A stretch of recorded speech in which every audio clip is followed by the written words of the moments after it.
Bullet time is a stylistic way of showing that you're in a constructed reality and that time and space are not the same as, here, us today living our lives. It's slowing down time to such an extent that you really see everything around you as clearly as you possibly could.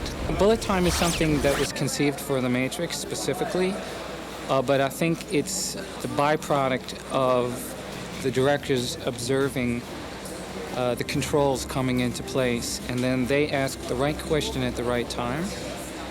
You always know that you're doing something that is groundbreaking. If someone asks something that you go, maybe,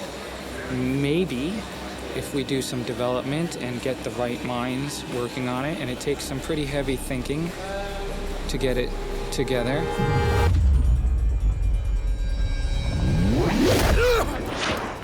Everything begins with a simulation. All the computer simulation information is the basis of a timing sequence. Each camera has a specific moment in time to fire a frame of film. All that is taking into account the net effect, the total effect of the move. That is a camera coming up to speed, moving at a speed, and coming off a speed.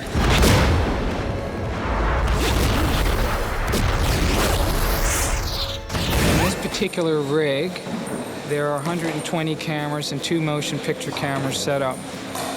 The rig that we've made can be configured into any shape that you want. The shapes are basically what we compose in our simulations.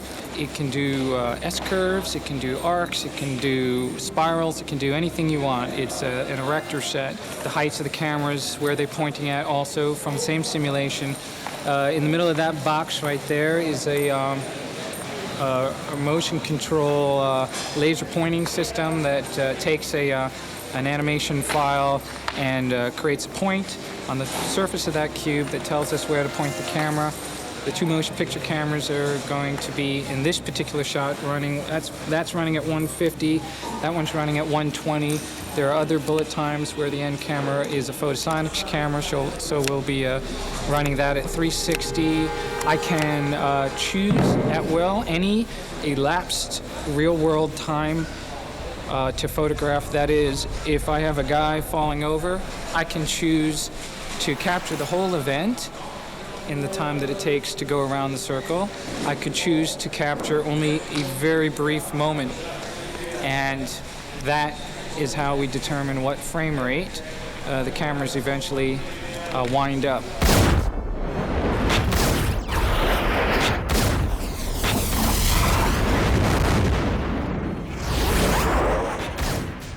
I could shoot the same exact stunt several times over, creating a simulation of 100 frames per second, 500 frames a second, 2,000 frames a second, all with the same camera moving at the same speed and time. I could go forwards in motion with the camera and forwards in time with the event, but then I could also choose to stop the camera abruptly, start moving backwards against itself while the action continues to move forward.